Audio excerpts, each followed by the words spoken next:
ಭಯ ಇದೆಯಾ ಈ ಬಾರಿಯ ಚುನಾವಣೆ ಬಗ್ಗೆ? ಭಯ ಅಂತಕ್ಕಂಥದ್ದು ಆ ಭಗವಂತನ ಸೃಷ್ಟಿ.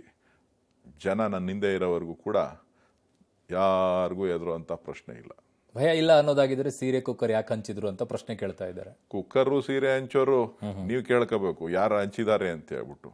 ಕೆಲವ್ರು ಹಂಚ್ತಾ ಇರ್ತಾರೆ, ಕೆಲವ್ರು ಮಾಡ್ತಾ ಇರ್ತಾರೆ, ಕೆಲವ್ರು ಒಳೊಳಗೆ ಏನೇನೋ ಮಾಡ್ತಾರೆ. ದಾಖಲೆಗಳ ಸಮೇತವಾಗಿ ಕುಮಾರಸ್ವಾಮಿ ಅವರು ಇಟ್ಟಿದ್ದಾರೆ. ಕುಮಾರಸ್ವಾಮಿ ಅವರು ಸುಳ್ಳು ಹೇಳೋದ್ರಲ್ಲಿ ನಿಸೀಮ್ರು. ಸುಳ್ಳು ಹೇಳೋದೇ ಅವ್ರ ಉದ್ಯೋಗ. ಸೊ ಆ ದಾಖಲೆಗಳು ಯಾವುದು ಸರಿ ಇಲ್ಲ. ಅದು ಈಗ ಸೀರೆಗಳು ಇವತ್ತು ಏನು ರಂಜಾನ್ ಹಬ್ಬ ಇದೆ, ಆ ಶರೀಅತ್ಗೋಸ್ಕರ ಆ ಕ್ಷೇತ್ರದ ಶಾಸಕರು ಪ್ರತಿ ವರ್ಷ ಕೊಡ್ತಾರೆ.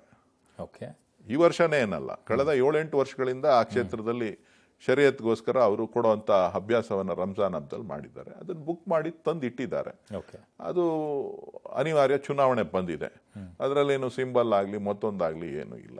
ಸೊ ಅದನ್ನ ಇವರು ಪ್ರಚಾರ ರಾಜಕೀಯ ಬಳಕೆಗೆ ಮಾಡಿಕೊಳ್ತು ಅಂತಂದ್ರೆ ಯಾರೇನು ಮಾಡೋಕ್ಕಾಗೋದಿಲ್ಲ. ಅದನ್ನ ಚುನಾವಣಾ ಆಯೋಗಕ್ಕೆ ಏನು ಸಲ್ಲಿಕೆ ಮಾಡಬೇಕು ಅದನ್ನ ಸಲ್ಲಿಕೆ ಮಾಡ್ತಾರೆ ಅವರು.